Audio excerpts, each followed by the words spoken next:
جب ایک کھا کر جیتنے والے کو محاذ جنگ پر جانے کا حکم ملتا تھا اور غریب ٹال نہ پاتا تھا۔ ہم نے چند ایسے ہی مناظر دیکھے اور ہر مرتبہ کلیجہ منہ کو آنے لگا۔ ایک کپتان صاحب کا وقت سفر کبھی نہ بھولے گا۔ یہ حضرت شائبہ کے بانیوں میں سے تھے اور آپ نے اپنا تمام وقت اس چھوٹے سے دائرے میں گزار دیا جس کا مرکز کیمپ کا میس تھا۔ حضور کا بڑا ثقیل سا نام تھا جو چھوٹی یہ پر ختم ہوتا تھا۔ مزاج میں رنگینی تھی اور اکثر اپنی شجاعت اور عشق کی داستانیں سنایا کرتے تھے، بلکہ ان دنوں اپنی مراد آبادی معشوقہ کو بصرہ میں لانے کے منصوبے بنا رہے تھے۔ اچانک ایک دن آپ کو محاذ پر جانے کا ذرا اٹل سا حکم مل گیا۔ کیا بتائیں کہ اس مجاہد نے اس مہم سے بچنے کے لیے کیا کیا بہانے تراشے۔ آپ نے جملہ انگریز افسران کو بآواز بلند خبردار کیا کہ یاد رکھو، اگر ہمیں محاذ پر بھیج دیا تو شائبہ ویران ہو جائے گا، ہندوستانی فوج کا مورال تباہ ہو جائے گا، پیچھے مراد آباد کا وار ایفرٹ برباد ہو جائے گا اور ادھر سلطنت برطانیہ کا مستقبل تاریک ہو جائے گا۔ دلائل بے شک وزنی تھے، لیکن ظالموں نے ان کا وزن کرنے سے ہی انکار کر دیا اور آپ کو اس لاری پر سوار ہونا ہی پڑا جو ایک صبح محاذ کو کمک لے کر جا رہی تھی۔ اس قیامت خیز ساعت میں آپ کی آنکھوں میں آنسو ڈبڈبا آئے، جنہیں دیکھ کر سارے شائبہ پر رکت طاری ہو گئی۔ لیکن لاری کا حرکت کرنا تھا کہ حاضرین میں ایک بے پناہ قہقہ گونج اٹھا۔ ایک دل جلے نے مراد آبادی معشوقہ کو پکار کر کہا، تو نیز برسر بام آ کہ خوش تماشائی۔ اس وسیع کیمپ میں دو حصے تھے جنہیں ونگ کہتے تھے، یعنی برٹش ونگ اور انڈین ونگ۔ برٹش ونگ میں فقط گورا افواج تھیں اور ان کے افسر۔ یہ ونگ کیمپ کے غربی سرے پر تھا۔ شرقی حصہ انڈین ونگ تھا، اس میں سارے ہندوستانی سپاہی اور ان کے افسر رہتے تھے۔ ان دنوں انڈین آرمی کے افسر بھی زیادہ تر انگریز ہی ہوتے تھے، لیکن رفتہ رفتہ دیسی افسر بھی خاصی تعداد میں آنے لگے تھے۔ ان میں ہندو، مسلمان، سکھ، پارسی سب تھے جو باہم شیر و شکر تھے۔ یہ عجیب بات تھی کہ ہندوستان میں فوج کو چھوڑ کر زندگی ایک مسلسل ہندو مسلم دنگل تھا، جس میں اکثر سکھ بھی منہ کا ذائقہ بدلنے کے لیے شامل ہو جایا کرتے تھے اور فقط پارسی ہی اس بزم خیر و شر کو ساحل سے دیکھتے تھے۔ لیکن فوج میں تمام دیسی افسر ہم نوالا و ہم پیالہ تھے، اور اگر خدا واسطے کا بیر تھا تو صرف انگریز افسروں سے۔ ہندوستان کی محکومی کی وجہ سے شاید ہم لوگ کچھ ضرورت سے زیادہ حساس بھی تھے اور خام خواہ انگریزوں سے الجھنے کو جی چاہتا تھا۔ لیکن جنگ چھڑنے کے بعد بظاہر برٹش افسروں میں بھی قصابوں اور کنجڑوں کی بھرتی ممنوع نہ تھی۔ پھر عہدے کے لحاظ سے یہ لوگ ان دنوں ہم سے تقریباً ہمیشہ سینئر ہوتے تھے۔ نتیجہ یہ تھا کہ دیسی اور انگریز افسروں میں اچھی خاصی فرقہ وارانہ کشیدگی رہتی تھی، اور اسی وجہ سے افسر کے میسوں میں بارہا نقص امن کی وارداتیں ہوئیں۔ شائبہ پہنچنے پر معلوم ہوا کہ انڈین ونگ میں اگرچہ اکثریت انگریز افسروں کی ہے، تاہم ہندوستانی افسروں کی تعداد بھی خاصی ہے۔ چنانچہ خوشی ہوئی کہ شائبے کا چند روزہ قیام خوب گزرے گا، مگر ابھی بستر بھی نہ کھلا تھا کہ حکم ملا، تم برٹش ونگ میں قیام کرو گے۔ وجہ یہ بتائی گئی کہ اس کیمپ میں صرف رائل سگنلز کا وجود تسلیم کیا جاتا ہے، انڈین سگنلز کا کوئی آدمی یا ٹھکانہ نہ تھا۔ 4 ماہ کے ناپختہ سیکنڈ لیفٹیننٹ کو اپنی برادری سے ادھیڑ کر اجنبی گوروں یعنی مخالفین کے سپرد کر دینا سامراجی تشدد کی ایک اور مثال تھی۔ لیکن کانگریسی تو تھا نہیں کہ لاری کے آگے لیٹ جاتا، بس دانت پیس کر زیر لب ہی اپنے جذبات کا اظہار کر لیا۔ دل ہلکا ہوا تو بوریا بسترا اٹھایا اور برٹش ونگ جا پہنچا۔ وہاں ہر طرف گورے ہی گورے تھے، کیا افسر کیا سپاہی، بلکہ بیر خانسامے تک انگلستان ساختہ تھے۔ ایک گورا سپاہی ہمیں بطور اردلی ملا، اس نے آتے ہی ہمیں سلوٹ کیا اور بغیر بات کیے ہمارا بستر لگایا، سامان کرینے سے رکھا، جوتے پالش کیے اور چائے لایا۔ ایک انگریز کو یوں دن دہاڑے اپنی خدمت کرتے ہوئے دیکھ کر محسوس ہوا جیسے سچ مچ ہماری صاحب کرانی کی ابتدا ہو رہی ہے۔ مان ہمارے خسروانہ ذہن میں یہ خیال آیا کہ سب انگریزوں کو بددماغ سمجھنا مناسب نہیں ہوتا، چنانچہ ہم اس گورے غلام کے لیے اب سراپا شفقت تھے۔ جب گورا کار خدمت سے فارغ ہو چکا تو پہلی مرتبہ ہم سے ہم کلام ہوا، لیکن کلام کیا تھا؟ ایک لہراتی سی انگریزی نما آواز ہمارے سامنے سے گزر گئی، لیکن ہمارے دماغ پر کوئی قابل فہم نقش نہ چھوڑا۔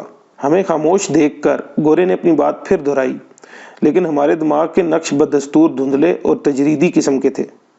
گورا اب خاموش کھڑا تھا، سوچا کہ کیوں نہ ہم ہی کچھ کہیں، چنانچہ گلا صاف کیا اور اپنی بہترین انگریزی میں اظہار مدعا کیا۔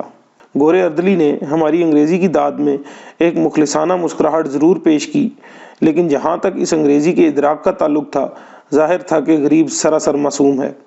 بغیر مزید تجربے کے ہم نے طے کر لیا کہ ہماری اور گورے کی گفتگو میں کوئی نقطہ اتصال نہیں، اور یہ کہ اگر ہم نے مشق سخن جاری رکھی تو ہماری انگریزیاں بالکل متوازی پگڈنڈیوں پر ایک دوسرے کو چھوئے بغیر چلتی رہیں گی۔ چنانچہ زبان کی بجائے ہاتھوں سے سمجھانے کی کوشش کی اور بلا تکلف ایک دوسرے کو سمجھنے لگے۔ بقول داغ ہاتھ نکلے اپنے دونوں کام کے۔ شام کو برٹش ونگ کے افسروں سے ملاقات ہوئی۔ یہ گورے اردلی سے بھی زیادہ تواضع اور احترام سے پیش آئے۔ پہلے تو حیران ہوا کہ کوئی غلط فہمی نہ ہو، لیکن فوراً معلوم ہو گیا کہ ان کی شرافت کی وجہ کچھ اور ہے، یعنی یہ کہ ان انگریزوں نے ابھی تک ہندوستان نہیں دیکھا اور فرعونیت کا انہیں عملی تجربہ نہیں ہوا۔ وہ لوگ سیدھے ولایت سے شائبہ آئے تھے اور ایک غیر ملکی کو انگریزوں کی خاطر لڑتا دیکھ کر اسی طرح ممنون ہوتے تھے جیسے دنیا بھر کے مسلمان محمد علی قلعے کے قبول اسلام پر مسرور ہوتے ہیں۔ آج محمد علی کسی اسلامی ملک میں آ نکلیں تو لوگ دیدہ و دل فرش راہ کر دیں گے۔ انگریزوں نے اس قسم کے عزائے رئیسہ تو ہمارے رستے میں نہ بچھائے، لیکن ان کا انگریزی بدل ضرور پیش کیا، یعنی اتفاق سے مصافحہ کیا، چائے پلائی۔ لیکن جس چیز نے مجھے سب سے زیادہ متاثر کیا وہ ان کا انداز ملاقات تھا۔ جو بھی ملتا اس کے چہرے پر شگفتگی اور ہونٹوں پر مسکراہٹ ہوتی۔ سب سے بڑھ کر یہ کہ ان کے گفتگو سے سرپرستی اور بے نیازی نہ ٹپکتی تھی، جو ہندوستان کے انگریز حاکموں کا ٹریڈ مارک تھا۔ وہ اپنے مخاطب کو اپنے برابر بھی سمجھتے تھے اور قابل عزت بھی۔ یہ سب کچھ تھا، لیکن میں طبعاً اتنا ٹومی مزاج نہ تھا کہ ان لوگوں سے گھل مل جاتا۔ محض مصافحوں یا مسکراہٹوں پر مستقل گزارا مشکل تھا۔ برٹش ونگ میں آرام ضرور تھا، لیکن گوشہ قفس کے آرام سے ملتا جلتا۔ اور پھر زندگی فقط آرام کی زیادتی سے ہی عبارت نہیں، بلکہ اگر آتش جمع ہو جیسا کہ وہ تھا تو فالتو آرام ایک عجیب بدنی کوفت اور ذہنی فساد کا باعث ہوتا ہے۔ چنانچہ جی چاہتا کہ بھاگ کر کیمپ کے ہندوستانی حصے میں جاؤں اور اپنے ہم وطن دوستوں کے ساتھ مل کر ادھم مچاؤں۔ اور کرنا خدا کا کیا ہوا کہ ایک دن انڈین ونگ میں گورکھا سپاہیوں کو سگنل کی تربیت دینے کے لیے ایک افسر کی ضرورت محسوس کی گئی اور نظر انتخاب ہم پر پڑی۔ چنانچہ بظاہر کسی قدر وقار کے ساتھ لیکن بباطن ہزار بےتابی سے انڈین ونگ میں پہنچے اور 2 نفل شکرانے کے پڑے۔ برٹش ونگ کی دھیمی دھیمی بے آواز سی فضا سے نکل کر انڈین ونگ کی رنگ رنگیلی دنیا میں پہنچا تو یوں محسوس ہوا جیسے انارکلی میں آ نکلا ہوں۔ وہی انارکلی کے رنگ و صوت اور وہی گہما گہمی، لیکن عجیب بات تھی کہ عین اس وقت کوئی دیسی افسر نظر نہ آ رہا تھا۔ البتہ ایک قریب کے خیمے سے کہکہے بلند ہو رہے تھے جو لاریب افسرانہ تھے۔ چک اٹھا کر داخل ہوا تو سبھی کو یکجا پایا۔ مختار، قاضی، اصغر، بطالیہ، بھاٹیا، کیانی، امیر، سوامی، نینے، نادر اور کئی دوسرے جن سے ابھی تعارف نہیں تھا۔ ہماری آمد کو حسب معمول ایک ایسے نعرے سے منایا گیا جس کا اثر شائبے کے دیگر خیموں میں ایک ہلکے سے زلزلے کے طور پر محسوس کیا گیا۔ پوچھا کہ فرزندان ہند اس بند تمبو میں بیٹھے کیا سازش کر رہے ہیں، تو بتایا گیا کہ کونسل آف ایکشن کا اجلاس ہو رہا ہے۔ ہوا یہ تھا کہ ایک انگریز میجر بنام میڈوے نے کیپٹن اجندر سنگھ بطالیہ کے خلاف ایک کیس کھڑا کر دیا تھا، یا بزبان فوج انہیں چارج پر رکھ دیا تھا۔ فرد جرم میں مذکور تھا کہ ملزم کو کیبرے دیکھنے کے لیے شائبے سے بصرہ جانا تھا۔ کوئی اور سواری نہ ملی تو آرمڈ کار یعنی بختر بند گاڑی لے کر ہی تماشا دیکھنے چلا گیا، وغیرہ وغیرہ۔ اب ایوان کے سامنے سوال یہ تھا کہ بطالیہ کیا صفائی پیش کرے۔ مختلف تجاویز پیش کی گئیں، مثلاً یہ کہ ملزم ارتکاب جرم سے صاف انکار کرے اور ثبوت میں نائک پیندہ خان ڈرائیور سے شہادت دلوائی جائے۔ دوسری تجویز یہ تھی کہ ملزم ڈٹ کر اقبال جرم کرے لیکن ٹریننگ کا بہانہ کرے۔ اگر پوچھا جائے کہ یہ حرکت سر شام کیوں کی گئی تو عدالت کی توجہ نائٹ ٹریننگ کی اہمیت کی طرف دلائی جائے۔ یہ سوال کہ ٹریننگ کیبرے پر کیوں جا کر ختم ہوئی تو اس کی وجہ کیمپس ایرر یعنی کتب نما کی غلطی بتائی جائے۔ مجھے یہ دوسری تجویز کچھ مذاق سا معلوم ہوئی، لیکن دوسرے روز بطالیہ نے کورٹ کے سامنے یہی صفائی لفظ بلفظ پیش کر دی۔ عدالت نے، جس کے ارکان یقیناً اہل دل تھے، اپنے فاضلانہ فیصلے میں لکھا کہ کوئی جرم سرزد نہیں ہوا، کیپٹن بطالیہ کو ایک بہتر کتب نما مہیا کیا جائے۔ قصہ مختصر، اگلی مرتبہ بطالیہ صاحب کیبرے دیکھنے گئے تو ٹینک میں تشریف لے گئے، ہر چند کہ انہیں ایسی سواری کی ضرورت نہ تھی۔ یہ حرکت محض میجر میڈوے کی خوشنودی مزاج کے لیے کی گئی تھی۔ میڈوے نے جب یہ خبر سنی تو اس سے زیادہ بے بس اور مزمحل انگریز برطانوی سلطنت میں اور کوئی نہ تھا۔ بے بس اس لیے کہ ابھی ایک نیا کتب نما بطالیہ کو دے چکا تھا، زبان کھولتا تو نیا ٹینک بھی پیدا کرنا پڑتا۔ کیپٹن بطالیہ کی مہم نے میجر میڈوے کی شکایتوں کا تقریباً کلا کما کر دیا، لیکن اس کی بدتمیزی کا انسداد مشکل تھا۔ میجر میڈوے کی بدتمیزی کچھ خداداد سی چیز تھی اور اس باب میں وہ خاصا برگزیدہ شخص تھا۔ معلوم ہوتا ہے کہ اس جنس کی تقسیم کے وقت اسے قرب خاص حاصل تھا اور کسی مغالطے کے تحت اس نے اپنا دامن ذرا زیادہ پھیلا دیا تھا اور اب اس بے کراں دولت کو اس آزادی سے استعمال کرتا تھا کہ اس کی ترکیب استعمال پر داد دینے کو جی چاہتا تھا۔ مثلاً ایک مرتبہ مجھے میجر صاحب سے کام پڑ گیا، ان کے دفتر میں حاضر ہوا اور دروازے پر کھڑے ہو کر معروف انگریزی طریقے سے اندر آنے کی اجازت مانگی۔ میں 1 سیکنڈ کے لیے اندر آ سکتا ہوں؟ میجر صاحب بولے ہاں آؤ۔ اندر داخل ہوا اور ابتدائی کلام کرنے لگا تو گھڑی دیکھ کر بولے 1 سیکنڈ ہو گیا ہے، آپ جا سکتے ہیں۔ بات تو ٹھیک تھی، 1 چھوڑ 1.5 سیکنڈ ہو گیا تھا۔ مؤدبانہ سلوٹ کیا اور باہر آ گیا۔ اور سچ تو یہ ہے کہ میجر صاحب کی بدتمیزی پر پیار بھی آیا، لیکن بدقسمتی سے یہ بدتمیزی کسی قدر ان کی پریشانی کا باعث بنی۔ ہوا یہ تھا کہ میں میجر صاحب کے پاس ان کی ہم کلامی کا فخر حاصل کرنے کے علاوہ سرکاری کام سے گیا تھا۔ مجھے کیمپ کے کمانڈنٹ صاحب نے چند ضروری کاغذات دے کر بھیجا تھا کہ میجر میڈوے کو پہنچا دینا۔ 1 سیکنڈ کی مہلت میں یہ کاغذات پیش کرنے کی نوبت ہی نہ آئی، چنانچہ دوپہر کو جب کرنل صاحب لنچ پر ملے تو انہیں واپس کر دیے اور ساتھ ہی وجہ بھی عرض کر دی۔ یہ معلوم نہیں کہ بعد میں میجر میڈوے اور کرنل صاحب کے درمیان کیا گزری، البتہ بعد ازاں جب کبھی ہم نے میجر میڈوے کے دروازے پر دستک دی تو وہ یہ نہیں پوچھتے تھے کہ کیا چاہتے ہو، بلکہ یہ کہ کیا لائے ہو، اور جی کڑا کر کے ایک باکفایت سی مسکراہٹ کا انتظام بھی فرما دیتے۔ سچ تو یہ ہے کہ میجر میڈوے کی بدتمیزیاں ہماری زندگی کا حصہ بن گئی تھیں، لیکن بدقسمتی سے 1-2 ناموافق حادثوں کے بعد میجر صاحب خوش تمیزی پر اتر آئے، جس کا ہماری صحت پر خاصا ناگوار اثر پڑا۔ یعنی ہم ہوئے کافر تو وہ کافر مسلمان ہو گیا، اور خالی مسلمان ہی نہیں پکا حاجی بن گیا۔ لیکن جس چیز نے قصبہ شائبہ کو رنگین کر دیا وہ غریب میڈوے کا لہو نہ تھا، بلکہ خوبہ بصرہ کے لب و رخسار کا غازہ تھا۔ بصرہ شائبہ سے بہت دور نہ تھا، یعنی کوئی 14-15 میل، چنانچہ ہماری ہر شام بصرہ میں گزرتی تھی۔ پہلی مرتبہ ہم ایک اتوار کی صبح کو وہاں گئے اور یہ دیکھ کر حیرت سی ہوئی کہ عراقی مرد تو ہم ہندیوں کی طرح گورے بھی ہیں اور کالے بھی، لیکن خواتین عراق سب کی سب لالا رخ اور سمن بھر ہیں۔ یہ بات درست ہے کہ یہ لالا و سمن کسی قدر افلاس کے خس و خاشاک سے آلودہ تھا، لیکن ہم عاملہ درجہ دوم کے متوالے ہندوستانیوں کے دل و دماغ کو معطر کرنے کے لیے کافی تھا۔ یوں معلوم ہوتا تھا کہ بصرہ کے بازاروں کی بیکارنیں بھی اگر کسی طرح ہندوستانی ریاستوں میں پہنچ جائیں تو بغیر تعارف کے جونیئر مہارانیاں بن جائیں۔ اس قدر بے محابہ حسن کو یوں چیتھڑوں میں ملبوس اور ننگے پاؤں دیکھ کر دل دکھنے سا لگا۔ بلکہ ہمارے ایک دوست نے تو جب پہلی عراقی حسینہ کو ننگے پاؤں دیکھا تو تڑاک سے اسے جوتے خرید دیے۔ فرمانے لگے کیا ستم ہے یار، پھولوں جیسے نازک پاؤں اور انگاروں کسی زمین پر چلیں، میری حمیت کو گوارا نہیں۔ لیکن بعد میں جب ایسی ہی گل انداموں کے ٹھٹ دیکھے جو بلا تکلف بصرے کے بازاروں میں ننگے پاؤں پھر رہی تھیں تو کسی قدر سراسیمہ سے ہو گئے۔ غالباً دل ہی دل میں آپ نے اپنی پونجی کو ان برہنہ پا حسیناؤں کی تعداد پر تقسیم کیا اور دیکھا کہ حاصل قسمت اتنا بھی نہیں کہ فی حسینہ 1 انگلی بھی ڈھک سکے۔ اس سادہ تقسیم کے سوال نے انہیں گہری رومانی دنیا سے نکال کر بصرے کے تپتے چوک میں لا کھڑا کیا۔ چنانچہ اب وہ بے پاپوش دوشیزاؤں کو دیکھتے تو ان کی حمیت کو کوئی واضح ٹھیس نہ لگتی۔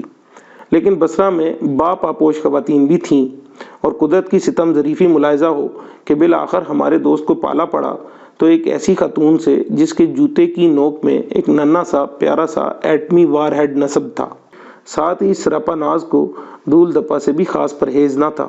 چنانچہ ایک روز ہمارے دوست پر اچانک قیامت ٹوٹ پڑی اور غریب کسی پیش دستی کے بغیر اس خاتون کے زونال حملے کا شکار ہو گئے اور ہفتہ بھر کسی کو منہ بلکہ سر دکھانے کے قابل نہ رہے۔ ہمیں پہلی مرتبہ معلوم ہوا کہ جوتے کا جارحانہ استعمال ہندوستانی خواتین کا ہی اجارہ نہیں بلکہ یہ ہوا کی بیٹی کا عالمگیر ہتھیار ہے۔ بہرحال محض جوتے کا بپا کردہ حشر ایسی چیز نہ تھی جس سے ہمارے دوست سے جنون عشق کے انداز چھٹ جاتے۔ چنانچہ چند ہی دنوں میں آپ کے نہ صرف بال ہو گئے بلکہ اس زود پشیماں خاتون کے دل میں مہر و محبت کے چشمے بھی ابلنے لگے۔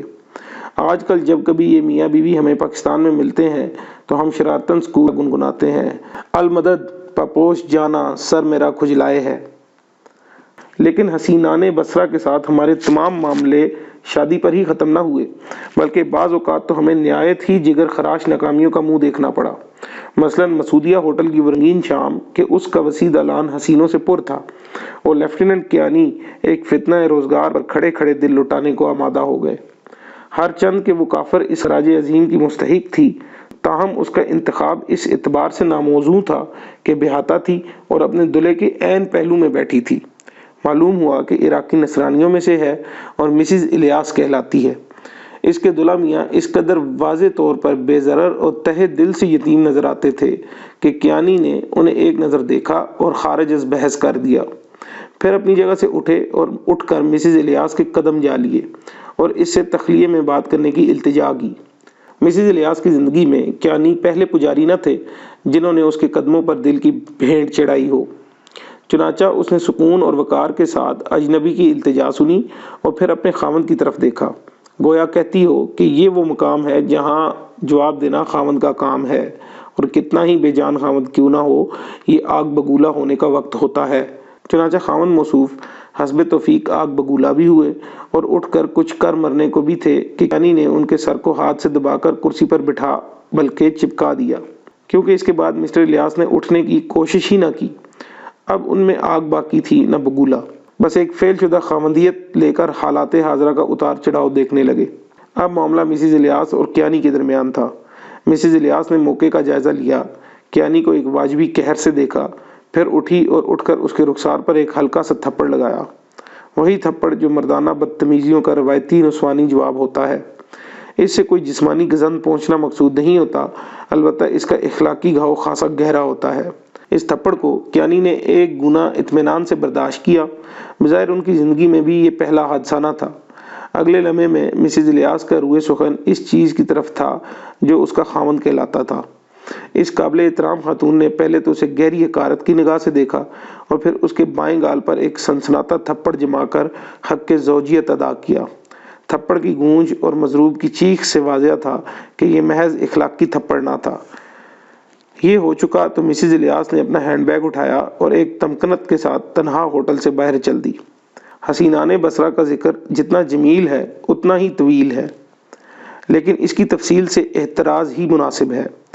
مختصر یہ کہ وہاں کی زندگی تھپڑوں اور بوسوں کا ایک کھٹ میٹھا مرکب تھی، اور اس میں شک نہیں کہ شائبہ کے بے معنی اور بے رنگ دن محض اس لیے قابل برداشت تھے کہ ہر دن کے انجام پر بصرے کی بامانی اور رنگین شام تھی۔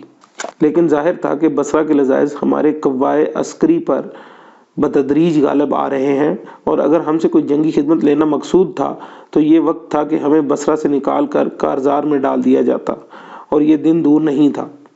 اواخر اکتوبر میں ہمیں اچانک حکم ملا کہ فی الفور ہیڈ کوارٹر 10ویں ڈویژن میں پہنچو۔ یہ جنگ آزما ڈویژن اس وقت ہبانیہ میں تھا، وہی ہبانیہ جہاں مشہور برطانوی ہوائی اڈہ تھا۔ چنانچہ دوسرے روز شائبہ اور بصرہ کو حضرت ناک سی الوداع کہی اور بصرہ کے اسٹیشن سے بغداد کی گاڑی لی۔ اس سفر میں ہمارے ساتھی لیفٹیننٹ سپینس بھی تھے۔ گاڑی کے ڈبے داخل ہوئے تو محسوس ہوا کہ خود کا در کھل گیا ہے۔ ڈبہ کیا تھا؟